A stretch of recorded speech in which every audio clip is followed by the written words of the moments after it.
Broderagem, galera, tudo jóia? Tudo bem? Eu tenho um canal no YouTube que eu parei de gravar vídeos. Eu nem sei se vou postar esse vídeo lá. Não tenho interesse de continuar, tem uns 3.000 inscritos lá, mas eu não tenho certeza se irei continuar gravando os vídeos para o canal que tenho no YouTube. Provavelmente eu irei ter um canal no YouTube depois, para me ajudar em futuros trabalhos que eu já tenho em mente. E talvez depois para alguns de hobbies, de viagens, que eu passarei a fazer constantemente também, se Deus quiser. Mas do nada resolvi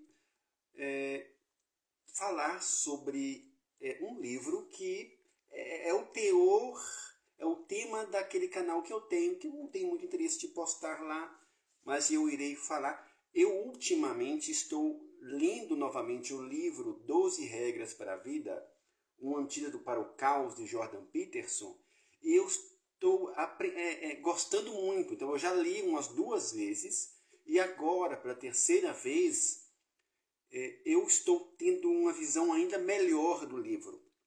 E irei comentar o primeiro capítulo do livro, que é Costas Eretas e Ombros para Trás. Jordan Peterson, ele fala aqui sobre as lagostas. E o que ele disse? Olha, as lagostas, eu não sei se você conhece, já viu lagosta, elas crescem, algumas chegam a ter até 20 quilos. Já teve lagostas a chegarem a 20 quilos. Porém, elas são interessantes. Vivem no fundo do oceano, e elas, por quê? Elas acham ali um ambiente propício para elas viverem, um lugar que tem menor correnteza das águas, e ali tem muitas ocas, tem muitos lugares onde elas podem fazer as suas casas. Acontece que é um ambiente onde então elas precisam disputar entre elas. Por ser um lugar que é propício para elas construírem as suas casas, um esconderijo, né? Onde os detritos chegam ali por causa dos conflitos, das brigas ferrenhas que acontecem em níveis superiores, e ali elas alimentam, então elas precisam disputarem entre si, entre elas, entre as lagostas, qual é o melhor lugar, o melhor esconderijo para elas ficarem. Tem muitas lagostas, talvez nem tanto esconderijos, e aí começa a disputa. Elas ficam embaixo, elas constroem suas casas, elas carecem de presas, então elas disputam por presas, elas disputam por esconderijo, e então elas começam a disputa entre elas. Eu quero conceituar ou pontuar inicialmente que Cíntia Regina está assistindo, Deus abençoe. Eu quero pontuar inicialmente de que no mundo das lagostas existem uma hierarquia e existe uma disputa. A hierarquia é alcançada através das disputas, e como se dá essas disputas é o que eu irei falar a partir deste momento. Não somente as lagostas, mas todo o reino animal acontecem hierarquias, existem hierarquias, as quais... Não vem me ligando na hora dessa. As quais são alcançadas através de disputas. Eu quero te dizer o seguinte, eu disse o mundo animal, inclusive o mundo humano. Porque quando Jordan Peterson está citando como referência a lagosta, ele está dizendo sobre a semelhança em que existe do reino animal com o mundo humano. E ele está dizendo, não, no mundo humano não é diferente. Vivemos em um mundo de disputa, de hierarquia, e o que levará as pessoas a passar por níveis melhores. E aí ele vai dizer sobre as posturas, sobre a neuroquímica cerebral, sobre como que a neuroquímica cerebral acontece, como a serotonina reage em cada organismo, assim como é muito semelhante. Houve uma pesquisa nas lagostas em relação à serotonina e é muito semelhante em relação às pessoas.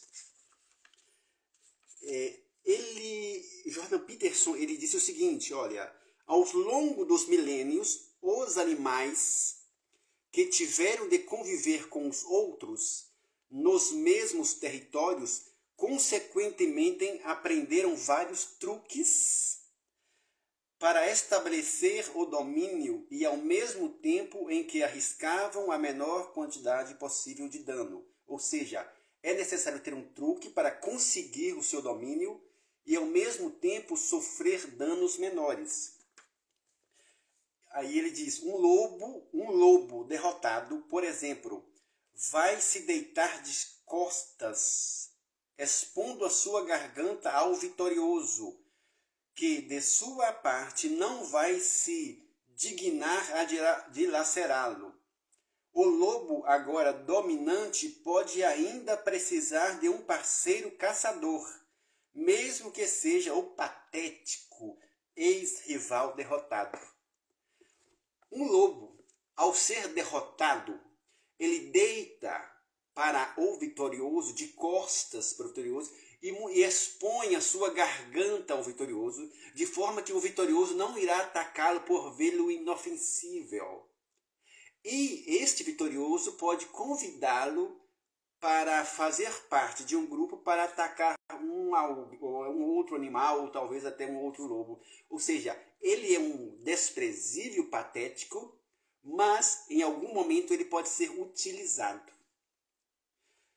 E isso assemelha-se muito nas relações humanas, a forma como que as pessoas veem umas às outras. Muitas vezes ela até despreza, porém isso em algum momento pode pedir-lhe ajuda para conseguir tal objetivo. Isso inclusive nas empresas, tá bom? É onde o mundo se torna mais feroz nas relações humanas. Eu não sei se você já percebeu isso nas relações mercantilistas e nas relações dentro dos ambientes de trabalho.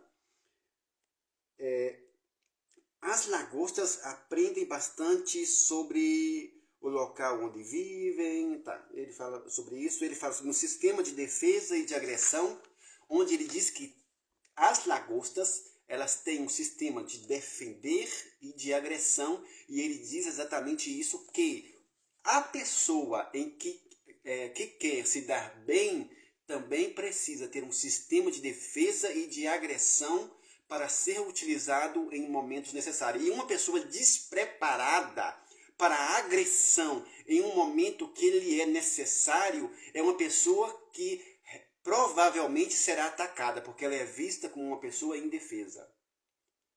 E assim se tornará um ciclo onde a pessoa se verá como derrotada e todos a verão como derrotada. E isso se tornará um ciclo tão terrível na vida da pessoa que ela viverá, de certa forma, como derrotada mesmo. Falando sobre as lagostas, ela possui um comportamento de defesa e agressão embutidos, construídos diretamente no seu sistema nervoso. A mente, vou dizer, o cérebro das lagostas, elas, ao vencerem, passam a compreender que ela é vitoriosa e ela terá uma disposição para atacar. A lagosta que perde, perdedora, no seu cérebro se construirá não só uma imagem, mas todo um sistema de crença de que ela é derrotada e que ela não pode atacar.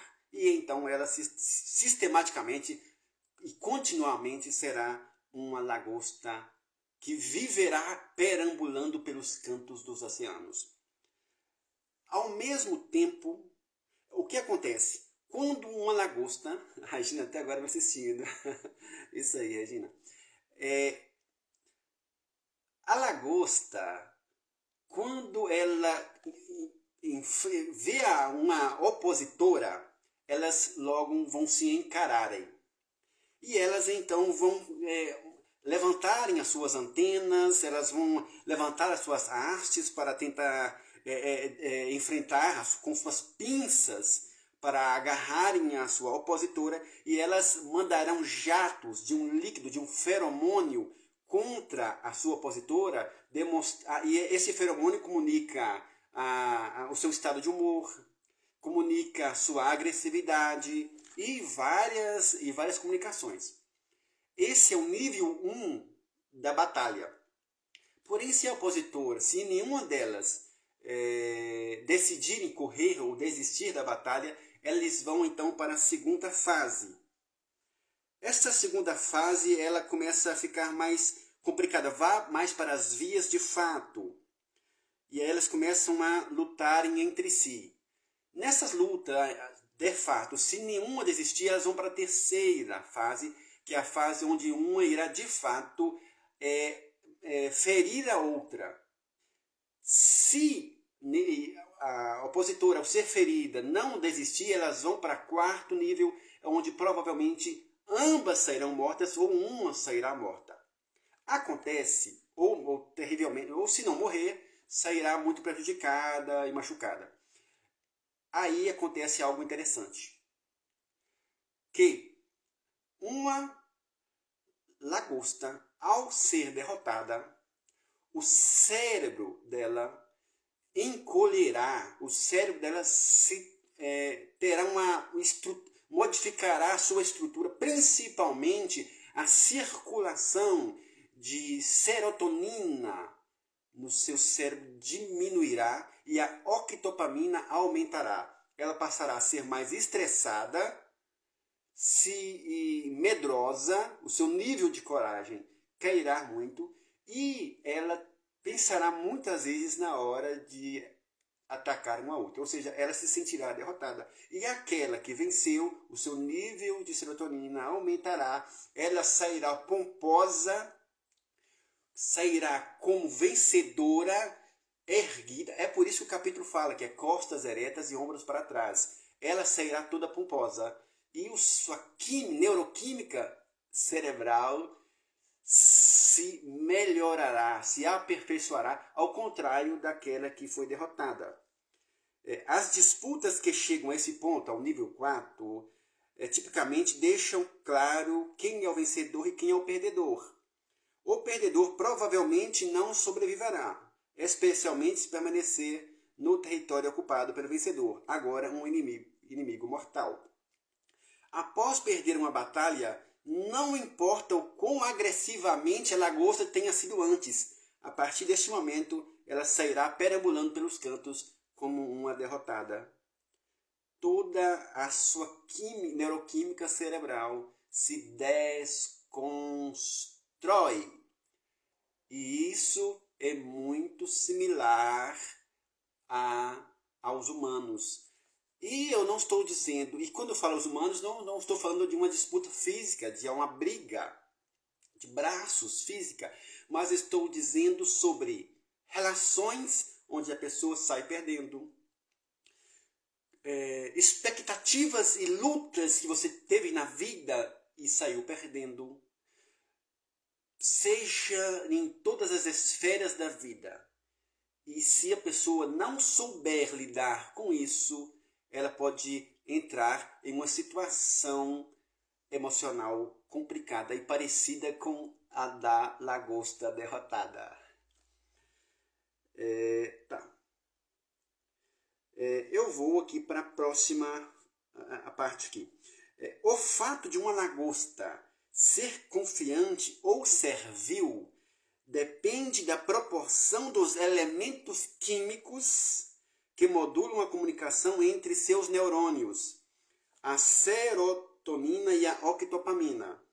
A vitória aumenta a proporção do primeiro em relação ao segundo. A vitória de uma lagosta aumenta o nível de serotonina em seu organismo e a derrota aumenta o nível de octopamina, hormônio que causa estresse, serotonina, hormônio que causa coragem, agarrimento.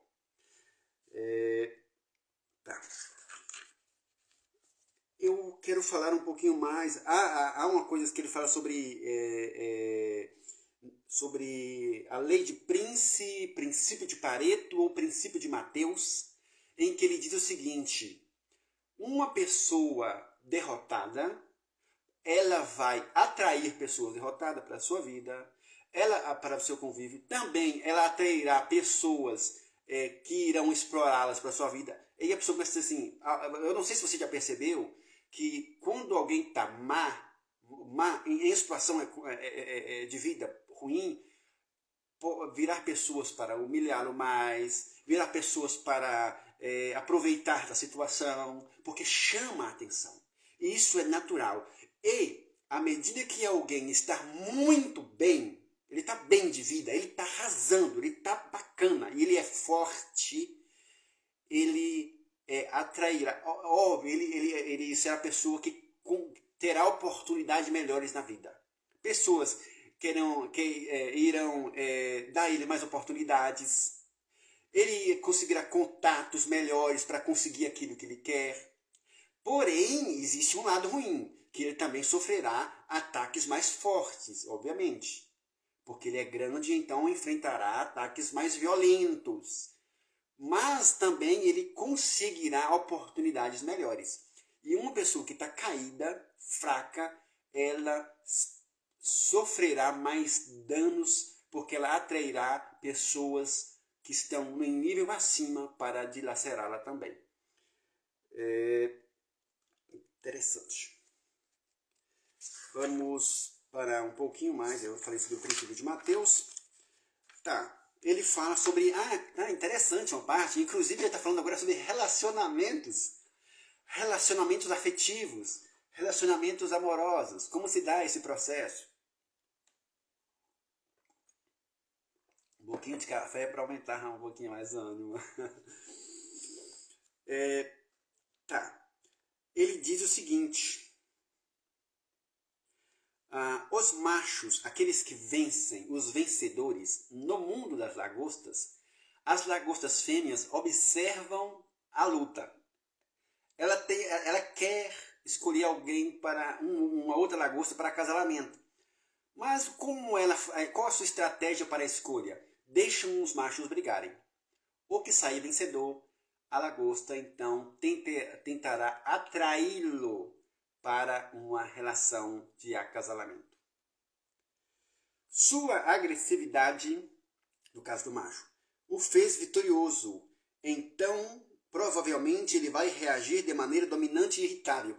Aí ele diz o seguinte, só que tem um ponto interessante. Porque essa lagosta pomposa, vitoriosa, ela tende, não necessariamente, mas ela tende a ser mais arrogante ou muito autoconfiante. Isso fará com que ele venha atrair, ou ela, no caso da lagosta macho, atrair mais lagostas fêmeas. Então haverá uma disputa maior por esse indivíduo. Então haverá uma concorrência maior das fêmeas para alcançar esse indivíduo. E esse indivíduo, ou seja, terá mais possibilidade de escolhas. E esse indivíduo também pode, às vezes, ser bastante, vou dizer a expressão, metido ou arrogante também. Porém, ele atrairá, por causa da sua coragem e força, as fêmeas. E ele coloca ele utiliza isso também para representar, como uma representação para a vida humana também. Dizendo que as mulheres também não gostam de homens fracos. Elas querem os homens que sejam fortes. Eu acredito que isso é natural, é cultural e natural. Porém, acontece que esses homens conquistadores, esses homens que conquistam aquilo que eles querem e desejam, eles têm coragem para chegar em uma mulher, eles têm uma boa forma de chegar, eles têm postura e coragem para enfrentar não só os medos da vida, mas as dores da vida, eles atraem mais as mulheres. Mas muitas vezes eles também podem serem mais cafajestes, pelo fato deles terem muito mais possibilidades de alcançarem muito mais mulheres do que aqueles homens que são mais fracos. Os homens fracos têm mais dificuldades em conquistar as mulheres os homens mais fortes, os homens que realmente, de fato, são vitoriosos e fortes, eles serão, porém, haverá uma disputa maior também para alcançar eles. E eles, sabendo disso, também esnobará mais e talvez até tenham uma tendência a serem mais cafajestes. É algo mais parecido assim. Talvez possa haver uma discordância ou não disso, ou talvez possa haver uma similaridade próxima a isso, ou não exatamente a isso. Mas dá para perceber que é mais ou menos assim mesmo, inclusive no reino humano, né? Porque ninguém gosta de gente fraco mesmo. Essa é a realidade nua e crua do mundo. Mais pessoas e alguém curtindo. God bless, Deus abençoe. Tá. Passando um pouquinho, eu estou terminando, tá? Estou terminando. A base da hierarquia de dominância é um lugar terrível e perigoso para estar. Interessante. Que também a base da hierarquia, quer dizer, aquele lugar onde é um ponto de dominância, também não é fácil para estar também. Porque requer preparo. Um exemplo, uma pessoa que é pobre e sempre perdeu na vida. Meu mano também tá assistindo, cara. Meu irmão, velho. Anderson Vasconcelos, gente boa demais. Olha, aquele cara que é fraco, perdedor, sempre perdeu financeiramente. Se um dia ele ganhar na Mega Sena, vamos dizer que colocou muito dinheiro na vida dele, ele então conseguiu algo muito bom, que é muito dinheiro. Porém, como ele não está, ele não é forte, vamos dizer assim, ele não foi preparado para ser forte, ele muitas vezes não vai conseguir lidar com esse dinheiro e com essa posição. Isso atrairá muita gente aproveitadora, gente que vai pedir dinheiro, gente que vai querer roubar ele, gente que vai matar, porque você não sabe como as pessoas, os casos de pessoas que ganharam no Mega Sena e morreram assassinados, né? Inclusive por pessoas, por parentes, né? Por pessoas que relacionam. Então isso atrairá muita gente má. E ele não está acostumado a lidar com isso. E aí é uma posição difícil de estar. Ou seja, a base da hierarquia de dominância é um lugar terrível e perigoso para estar. A pessoa precisa estar preparada para isso. Ou seja, para estar na base tem que ser forte. Gente fraca não consegue ficar na base. Para você ter muito dinheiro, por exemplo, e dominar no que quer dizer dinheiro, você precisa ser forte. Se você for fraco, amigos entre aspas, parentes que não se importam, não todos, né? Gente aproveitador vai montar em cima e daqui a pouco você está pior do que você estava antes. Então tem que ser forte. E isso, eu falei sobre dinheiro, mas em toda a área da vida. A base de dominância precisa que seja forte para enfrentar. Um leão, vamos dizer, um leão. Para estar no lugar de leão tem que ter força de leão. Tem que ter coragem de leão e garra de leão. Senão, meu irmão, não vai conseguir enfrentar as dores da vida. Vou passar aqui para o próximo ponto. Tá. Quando não sabe, tá, beleza, você precisa saber onde você está, onde vai chegar, beleza. Vou passar, estou terminando, só um minutinho que eu estarei terminando sobre, porque é muito grande, o capítulo, o livro é muito grande. Tá, cheguei a uma próxima fase aqui. As pessoas ingênuas e inofensivas, isso é interessante demais, tá, muito interessante. Por favor, não saiam. Olha o que essa parte é tão interessante. As pessoas ingênuas e inofensivas, eu vou repetir, as pessoas ingênuas e inofensivas geralmente guiam suas percepções e ações com alguns axiomas simples. Axiomas quer dizer crenças, algumas crenças, alguns axiomas simples.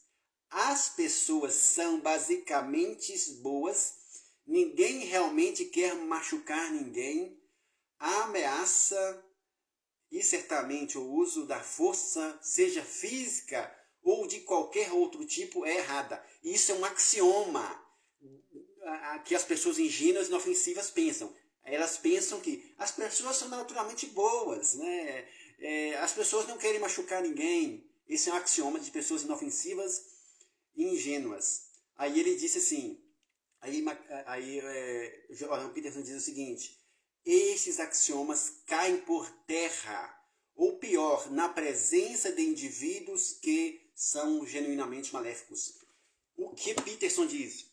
Peterson diz o seguinte: não é verdade que as pessoas são naturalmente boas, não é verdade que as pessoas são boas, há muitas pessoas más no mundo e que nós devemos estar preparados para isso, não tratar todo mundo como pessoas realmente boas, nós precisamos desconfiar de fato das pessoas.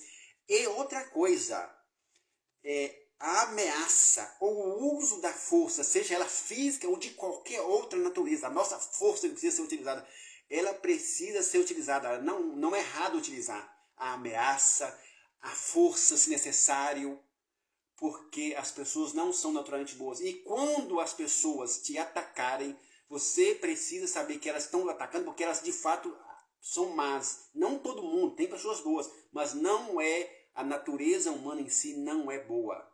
Então, se pensarmos que as pessoas são naturalmente boas, inofensivas, nós estamos sendo pessoas ingênuas na vida. Ou seja, nós não devemos ser maus, mas nós devemos estar preparados para lidar com a maldade.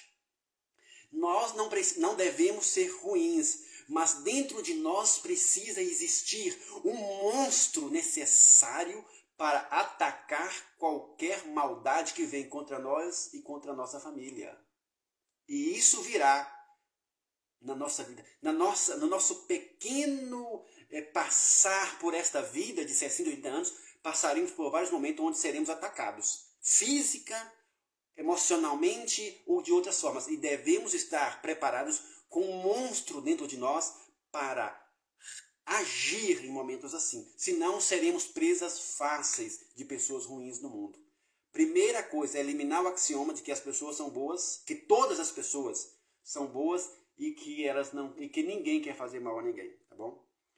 Ninguém gosta de ser oprimido. Ele diz, ninguém gosta de ser oprimido. Mas, em geral, as pessoas aguentam a opressão por muito tempo.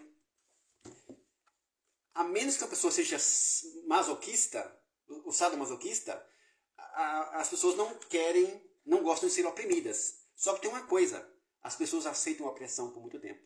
E você sabe muito disso. Contra a gente no trabalho, onde o patrão explora, contra a gente numa relação conjugal, em que há uma agressão e a pessoa aceita. As pessoas não gostam de ser oprimidas, mas aceitam isso por muito tempo. E isso não deve ser aceito. As pessoas precisam se posicionarem, não aceitarem a opressão. Precisam ser fortes, sejam homens, mulheres, sejam quem forem. Muitas burocracias têm autoritários mesquinhos em seu seio, criando regras e procedimentos desnecessários apenas para mostrar e firmar seu poder.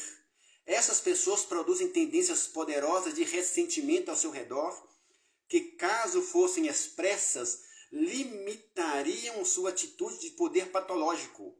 É desta forma que a disposição do indivíduo para se defender protege todos da corrupção da sociedade. É somente a disposição de alguém dizer basta, para, acabou, chega, que haverá uma proteção contra a corrupção na sociedade. É necessário a agressividade pontual para contra-atacar a maldade. Quando ele chama isso de despertar. Às vezes a pessoa viveu ingenuamente durante um bom tempo. Viveu fraca durante um bom tempo. Mas há um despertamento em determinado momento da vida. E quando o despertar acontece, quando as pessoas que eram ingênuas reconhecem em si mesmas a semente do mal, e não é o mal para fazer a maldade, mas é o mal para defender, dentro de nós deve haver essa semente da monstruosidade, e se enxergam como perigosas, ao menos potencialmente perigosas, né? Seu medo diminui. Ou seja, devemos reconhecer a monstruosidade que existe dentro de nós para atacar a maldade daqueles que vêm nos infligir. E a partir daí o medo diminuirá, a força aumentará e o ciclo de serotonina aumentará em nosso organismo. As circunstâncias mudam. Se você se arrastar por aí com a mesma postura de uma lagosta derrotada, as pessoas vão lhe atribuir um status baixo. Ovídio Santos também assistindo. Deus te abençoe, Ovídio. E a velha calculadora compartilhará com os crustáceos, repousada bem na base do seu cérebro, vai lhe atribuir um número baixo de dominância. Isso eu estou falando sobre a observância das pessoas. As pessoas te observam o tempo todo. E se as pessoas verem que você está andando por aí perambulando como uma lagosta derrotada, elas vão te atribuir uma nota baixa e vão te tratar de forma desprezível. A química cerebral do seu cérebro vai perceber que as pessoas estão te tratando de forma desprezível. O nível de serotonina vai cair ainda mais e você estará numa corrida de rato terrível, preso a isso. E é difícil sair dessa prisão. Então, cuidado com sua postura diante das pessoas, tá bom? Você está sendo observado. Inclusive a sua reação. Se uma pessoa te trata mal e você aceita, vai te tratar de novo. E quem está por perto viu, vai tratar também. E você começará a aceitar isso, porque o seu cérebro entenderá que você aceita isso. A sua química cerebral diminuirá, o nível de serotonina aumentará a dopamina. A derrota será inevitável. Se você se apresentar como derrotado, as pessoas vão reagir a você como se fosse um perdedor. Se começar a se alinhar, elas o olharão e tratarão de forma diferente. Elas vão assustar. Inclusive, elas vão reagir. Você mantém firme e elas vão ter que aceitar. A princípio, elas vão tentar colocar você à prova, tá bom? Mas mantém firme. Vão ter que aceitar. Levantar a cabeça e manter as costas. Interessante isso aqui. É uma leitura um pouquinho maior. Está acabando. Está na última... na antepenúltima página. Só mais um minutinho. Levantar a cabeça, manter as costas eretas e os ombros para trás é aceitar a terrível responsabilidade da vida com os olhos bem abertos. Significa decidir voluntariamente transformar o caos do potencial em realidade da ordem habitável. Significa receber o fardo da vulnerabilidade da autoconsciência e aceitar o fim do paraíso inconsciente da infância. Ou seja, não se faça de vítima, não pense que a vida é fácil, não viva no paraíso da infância, aceite a inexorável luta da vida cotidiana, arregace as mangas, é isso que ele está dizendo. Aceite o fim do paraíso inconsciente da infância, em que a finitude e a mortalidade são apenas vagamente compreendidas. Significa realizar voluntariamente os sacrifícios necessários para gerar uma realidade produtiva e relevante, agir para agradar a Deus na linguagem antiga. Levantar a cabeça, manter as costas eretas e os ombros para trás, significa construir a arca que protege o mundo do dilúvio, guiando seu povo pelo deserto após ser escapado da tirania, criando seu caminho longe do conforto do seu lar e país, dizendo a palavra profética aos que ignoram as viúvas e crianças. Significa carregar a cruz que marca o X, o lugar onde você e o ser tão terrivelmente se encontram. Significa lançar a ordem morta, rígida e muito tirânica de volta ao caos de onde foi gerada. Significa aguentar a incerteza resultante e, em consequência, estabelecer uma ordem melhor, mais significativa e produtiva. Então, preste muita atenção em sua postura. Pare de se curvar e de ficar se arrastando. Fale o que pensa. Apresente seus desejos como se tivessem direito a eles, pelo menos o mesmo direito que os outros. Caminhe de cabeça erguida e olhe firmemente para frente. Ouse ser perigoso. encoraje a serotonina a fluir plenamente através dos caminhos neurais, sedentos por sua influência calmante. Isso é o que eu tinha a dizer. É um dos livros mais interessantes que eu li e que aprendi e que vi como isso é prático para a vida e como eu sou um observador da natureza, eu sou um observador do comportamento animal, inclusive do comportamento humano. Eu faço uma comparação sobre o comportamento animal e o comportamento humano, e não só faço essa comparação, mas observo como as pessoas agem e reagem. E, para concluir a minha fala, é dizer o seguinte: pare com o axioma, com a crença de que as pessoas são boas, e que você precisa da bondade delas. Você precisa, sabe de quê? É de exigir o seu direito.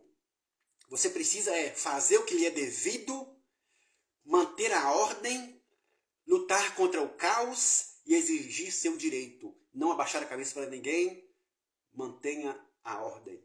Deus abençoe vocês. Deus abençoe meu mano querido Anderson Vasconcelos, te amo demais. Cíntia Regina, por ter ficado até o fim. Fabiano Santos, Deus abençoe demais, camarada. Deus abençoe muito. E as outras pessoas que eu não estou conseguindo ver aqui, que estão assistindo e que irão assistir depois, um grande abraço. E depois comentarei sobre as outras regras para a vida. São 12 regras para a vida, um antídoto para o caos. Esta é a primeira regra. Deus abençoe. Fabiano Santos, boa noite, meu amigo. Deus abençoe você também. Estamos juntos, tá? Abraços. Fiquem com Deus. Até mais.